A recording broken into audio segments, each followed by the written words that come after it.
Saudara, informasi seputar pemilu 2024 kini dapat Anda saksikan dalam segmen menuju pemilu berikut ini.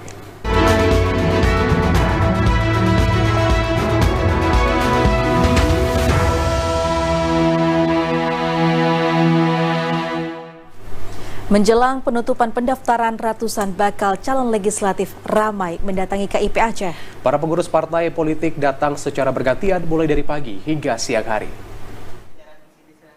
Pengurus partai politik yang sudah datang sejak Sabtu pagi yakni Partai Gaptat, P3, Gerindra, dan Demokrat. Ketua KIP Aceh Samsul Bahri mengatakan, pada siang hari ada 5 partai yang mendaftar, yaitu PDIP, PBB, PKB, PKN, dan Golkar.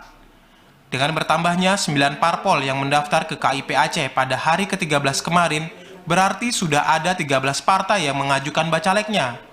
Adapun 4 partai politik yang sudah mendaftar bacalek DPRA sebelumnya, yakni PKS, Partai Aceh, Nasdem, dan PAN.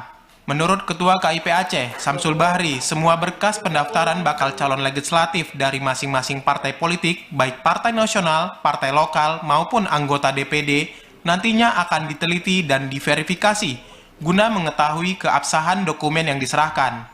Namun pihaknya masih menunggu kedatangan 11 dari 24 partai lagi hingga hari ini Minggu tengah malam. Yang belum baik DPD ya, dan partai-partai politik yang baik lokal maupun partai nasional yang belum mendaftar hari ini, kita berharap besok segera mendaftar, kemudian jangan mendaftar di detik terakhir, paling tidak jam 4, jam 5 sudah selesai, karena kan butuh verifikasi administrasi nanti untuk bisa kita berikan dokumen penerimaan bagi yang sudah lengkap, dan yang tidak lengkap nanti kita akan masih bisa perbaiki.